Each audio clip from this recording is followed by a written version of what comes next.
Welcome to this Preact presentation. The idea of this presentation is to equip you with some of the knowledge and tools that you will need to prepare your company for a new CRM system. The presentation discusses the practical things you'll need to think about with your team so that you're in the best possible position when it becomes time for you to approach a vendor to help with the implementation. At Preact, we've been helping customers to implement CRM projects for nearly 20 years, and so I'd like to think that we're in a good position to be able to deliver advice. My name is Ian Wicks and I work as a project manager here at Preact. I've been involved with CRM projects since the late 1990s. Most of the projects we're implementing these days are Microsoft Dynamics CRM projects. But this video isn't targeted at any particular CRM software or suite. It addresses the topics that are relevant to any organisation that is considering implementing a CRM system, whether you have 10 employees or 10,000 employees. Getting CRM right is tough, and it involves quite a commitment of both time and money. And experience shows us that there is a direct correlation between the amount of time invested in preparing for the project versus the amount of money spent on the project, also versus perceived ROI. For most people, being put in charge of a CRM project internally is going to be a pretty daunting task. Typically, an employee can be expected to be involved in a major project like this only once or twice during their career. So it's actually quite understandable that a sense of panic might start to kick in, and the person charged with leading the project can feel a bit overwhelmed. To that we say, don't panic. All you need to do is put aside some time for planning. Winston Churchill coined the phrase, "He who fails to plan, plans to fail." Even now, as CRM technology gets more and more sophisticated and project management gets more and more mature, it's still reported by various surveys that between 60 and 80% of CRM projects fail to meet their objectives. And it's our belief at Preact that by just sitting down and making a realistic and methodical plan at the outset of any CRM project could easily reduce this figure by half. In this presentation, we're going to show you 11 simple steps to move you towards starting your CRM project. There's nothing complicated about it. Most of it is just common sense.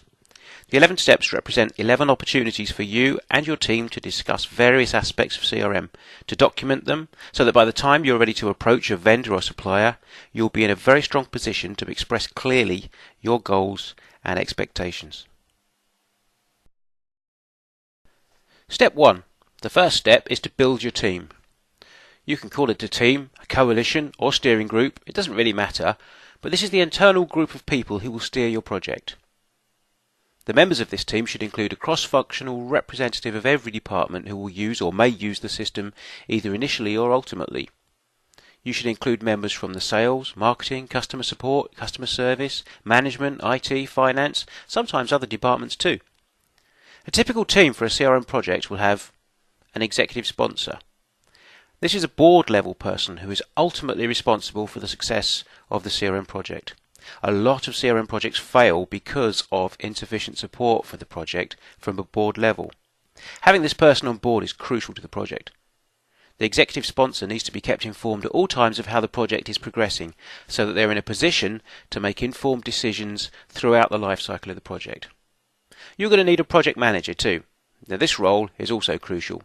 This is the one person who acts as the linchpin for all project communication, both internally and externally with your CRM suppliers. The project manager is responsible for collating all the requirements prior to product or vendor selection, for organising meetings, documenting and distributing the findings of these meetings, coordinating between team members, etc., etc. The list goes on forever. So here I guess what you need to choose is someone who's very good at organising things and someone who's a good communicator and possibly someone who's good at delegating too. You're going to need a nominated CRM administrator. Don't necessarily need to identify this person straight away, but CRM administration can be seen as split between the IT side of things and the data side of things. So this role often is taken up by two people. So from an IT perspective, you'd be looking at licensing issues, client installs, tech support, and from the data perspective, you'd be looking at things like defining and communicating data entry protocols, importing leads, global updates to records, creating marketing lists. You're also going to need representatives of the different functional areas that are going to be using the system, your key business users. So preferably this is going to be people that are respected and liked by their peers, that have a good experience of what's needed in each functional area. If you've got different sales teams operating in different ways, you may need a person from each team. The idea is that the person will have the knowledge that's needed from their area, what works, what doesn't currently work. Having people from each business area on the team goes a long way to improving the chances of your user adoption success, particularly if the people chosen are influential and you can get them on board as a super user. Another key thing about the CRM steering group, don't just have it for the duration of your CRM project. This group of people should be meeting at least quarterly to hold a CRM review and to take your CRM strategies forward. Step 2. Define your vision and set out your high-level goals. Once you've got your team together, you can start to look at some high-level goals for the new CRM system. This might be things like helping salespeople to easily manage and close opportunities, giving sales managers a complete view of the pipeline, providing a complete picture of every customer to those that need it within your organization, or running and tracking the effectiveness of marketing campaigns, or to provide better service for your customers. Each of these will represent the key objectives for your CRM system. Everything you do will be in the context of these objectives. It's important to remember that you don't have to do it all at once. After all, you're not doing it all now, right? Each of these steps represents an opportunity to run a workshop on that particular aspect. Now, sometimes this session can start off a little bit woolly, but you can come back to this list throughout your preparation for your CRM project and you'll be able to define it a little bit more clearly as you go along. Another key thing to think about on this step is how you're going to measure whether or when you have met these goals. For example, if I said I wanted to provide better service to my customers, how will I know when we're doing that? So one way to address this might be to use that provide a better service to my customers as a heading, and underneath it list some specific and measurable goals that feed into the overall goal, such as, for example, 90% of service calls to be responded to within a 2-hour SLA, or automate monthly customer review meetings for level 1 customers, for examples. It's important to know that your goals can actually be measured so that you know when you've achieved success. Step 3. Prioritize your goals. So in step 2, we defined a list of high-level goals and measurable objectives for your new CRM project. So in this step, we'll take that list and we'll prioritize it. Sure, we want to do everything, and that's okay, but where possible, let's do these things one at a time. This creates a much more structured and orderly approach and allows you to focus on one area at a time and give it your full attention. In most cases, it starts with implementing the sales processes. There are various reasons for this, including the fact that salespeople are just about the hardest ones to get on board usually. So if we can get these guys on board, we're over halfway there. You tend to find that because marketing people and service and support people are much more logical and practical kind of people, you tend to have much less user adoption issues. When people try to implement everything in one go, we call this the Big Bang approach. And this approach can work on very small CRM projects. But obviously it still makes sense to try and roll out in some kind of logical order. So when deciding on your phasing, think about quick wins that you can build upon. Also think about your resources. If you're trying to go live, for example, with your sales team and your service team, and they've all got new processes as well, and you're trying to do it all on the same day, think about how overwhelming that's going to be. So the result from this step would be to prioritize the goals that you defined in step 2. Step 4. Identify your processes and pinpoint current pain points. The next thing is to draw out your current processes. Now this can seem kind of alien to a lot of companies because they've never formally analysed or documented their processes before.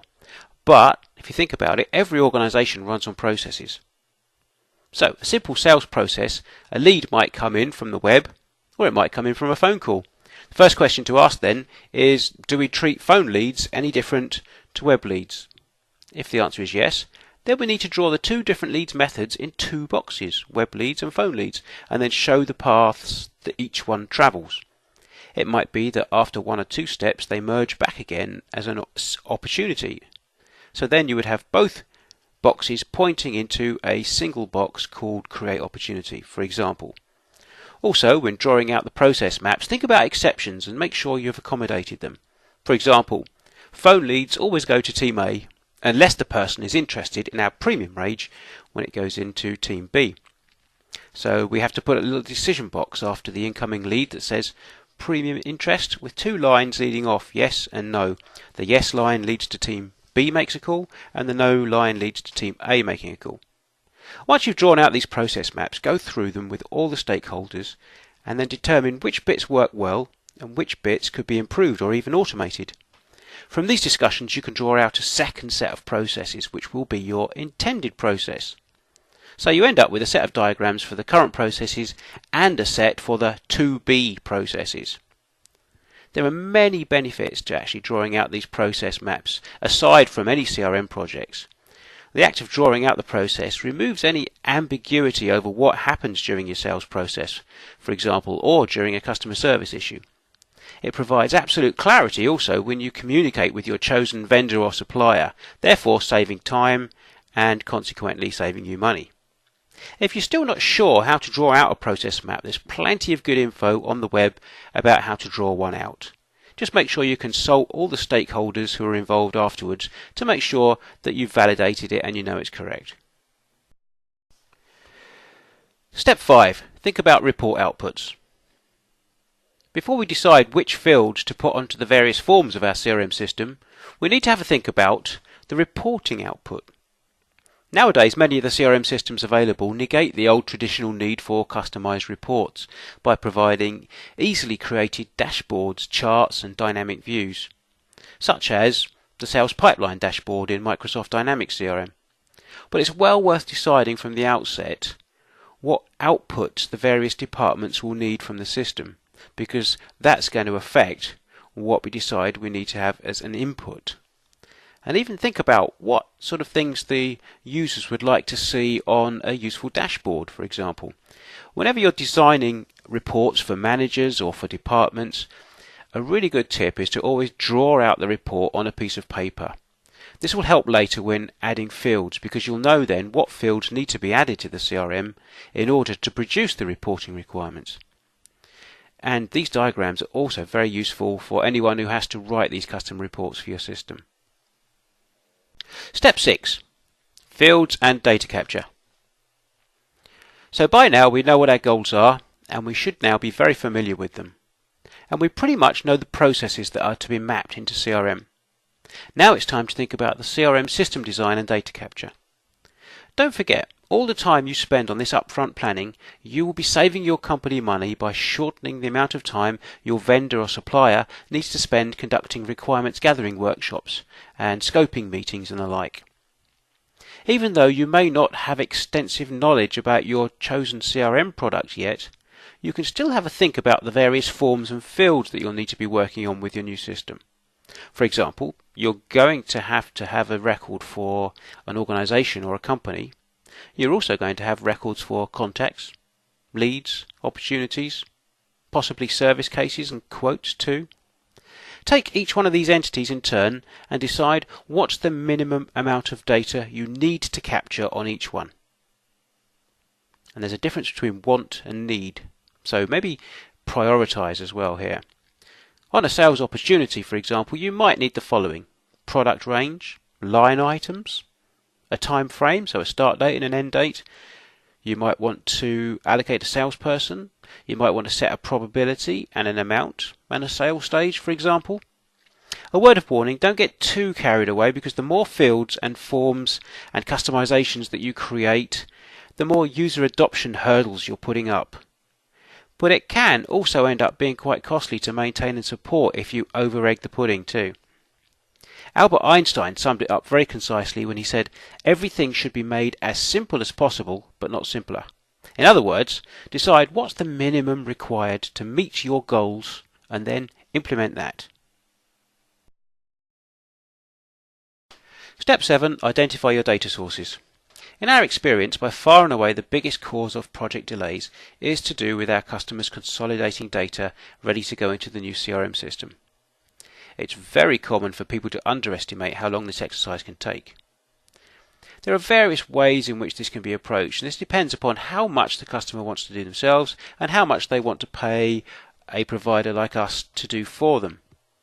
Probably the most cost-effective way to deal with data imports is to ask your CRM provider to give you a template or templates that you just populate with your data and then that are ready to go straight into CRM.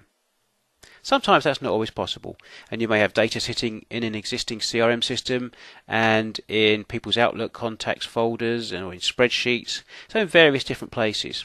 Once you've located the data, you need to ask a few questions. How clean is the data? How old or how relevant is the data? How much do we want to import? Do we just want to take all this junk from one old system and put it all into our new CRM system? If we're importing history, for example, how far do we want to go back? 1 year? 2 years? 7 years? Have we got a budget for data cleansing? If not, who's taking on that responsibility? And what are we doing about duplicates?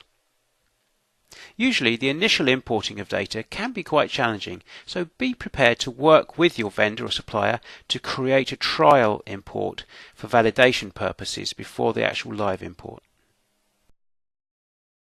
Step 8. What about integration? Integrating CRM with other back-office systems is quite common nowadays and can offer a huge return on investment by providing a one-stop shop for the entire customer view. So imagine the scenario: your customer phones up and he asks about his delivery. So you have to transfer him to the shipping department. Then he wants to talk about his invoice, so they have to transfer him to the accounts team, etc., etc. Whereas if you had some kind of integration set up with the order management system, with the accounting system, you'd have been able to look at his record and answer his questions with one phone call. Creating integrations can also provide useful insights to salespeople. So a salesperson looks at a company record and they can see what a person's been buying. They can then deduce what they're likely to buy, increasing their chances of sales success and thereby increasing company profits. And frankly, anything you can do to create value for salespeople is going to work in your favour, making them more inclined to want to use the system. So as well as providing views of data from other systems, the integrations can also be used to push data from CRM elsewhere around the company. For example, the creation of a customer record in the accounting package when a CRM sales opportunity record is won. Or the syncing of your tasks and your appointments from Outlook to CRM, and vice versa. Or you might also be considering integrating with a third-party email marketing solution provider, such as Mailer, for example. So make a list of possible integrations, make a list of what are the benefits on each one, then you can decide if it's worth it. Step 9. Organizational structure, users and security. So, do you have regional divisions within your company, or is it made up of various business units that work fairly independently of each other? If it is, then do you want some or all of the data to be shared amongst these business units? How is it currently set up? Do you have teams maybe that work across the business units? If you work in a smaller organisation, then some of these questions might not be so relevant. But this next part is, think about the various different user groups and what levels of access you want them to have in your CRM system. For example, are you happy for your entire workforce to use the export to Excel function? Or do you want to limit this only to certain users or user groups? Or do you want all the salespeople to have access to all the customer records? Or do they maybe just have access only to those records that are assigned to them? So when you're running this session, think about everything to do with security, users and user groups. Step 10. Assess the risks. Fact: every project has risks. It's often said that CRM projects are made up of 3 components: people, process and technology. And in order to have a successful CRM project, all 3 components need to be a success. The largest cog in this wheel is the people component.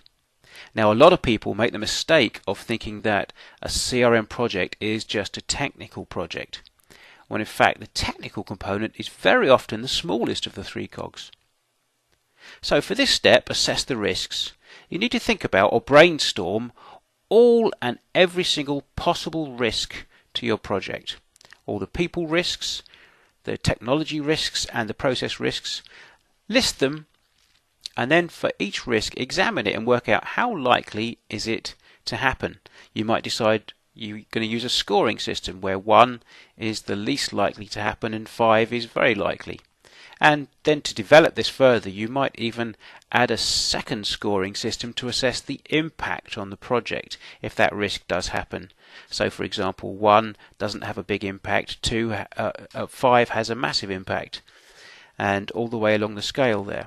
This scoring system will highlight the most dangerous risks for you, and for these you'll need to come up with a workable strategy to deal with the risk if it should happen, or to mitigate it or lessen the chances of it actually happening. But in its simplest form, you could just make a list of all the possible risks and then come up with a strategy for each one. So a few examples might be that the risk might be the system design is too complicated to use, so that equals a low user adoption. So our strategy would be to make sure that we keep the design simple, make sure the users are consulted. We might have another risk where the users don't fill in records properly, so we end up with bad and inconsistent data. So our strategy to deal with that would be to make certain fields mandatory, maybe create a data entry manual for users as well. We might have a risk that says that users are not motivated to use the system, so again, low user adoption. Our strategy, make sure we sell the benefits prior to go live, make sure that we create incentives for people to use the system. I should stress that these are just examples that I've just thought of. You'll need to spend some time brainstorming with your project team what are the possible risks, and then for each one identify a strategy to deal with that risk. Step 11. Create a user adoption strategy. Now this step really follows on from step 10, which was assessing the risks, because one of the major risks in any CRM project is the risk of low user adoption. 47% of CRM vendors, that's people like us at Preact, recognize user adoption as the biggest obstacle to project success. And customers recognize that user adoption as the #1 cause of CRM project pain. Now there are several theories as to why this is, and here's what I think is the main reason, and it goes back to what I was saying earlier about the project being mostly about people rather than technology. Because a lot of companies fail to recognize the people side of the project. They fail to engage with people at all the different stages of the project. The key to increase user adoption is to involve as many users as possible throughout the project from the very early stages, where you can consult people and ask them what would they want from a system if it's going to create efficiencies and benefits to them, right through to consulting them through user testing prior to go live, so that each and every process is tested by the person who knows the most about it. The key is getting the balance right, because you don't want a CRM designed by a committee where it just is over-engineered completely, but you do need to consult users as well. So, simply put, people have a fear of change, and if you involve them from the start, you tend to remove some of that fear. And having the board level support for CRM is also critical for your user adoption strategies. Make sure that the directors are on board and excited about CRM. You don't want your users to think of the CRM system as optional. So carrots are always better than sticks, but sometimes the stick is necessary. For example, your KPIs are now going to be measured from within the CRM system. In other words, if it's not in CRM, it hasn't happened. Other things you can do are to create super users who become the go-to person in each department for anything CRM.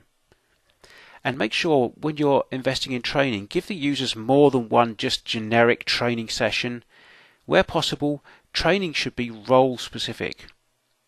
Make a documented plan from this session about how you intend to maximize user adoption of your new CRM system, and assign someone the responsibility for user adoption.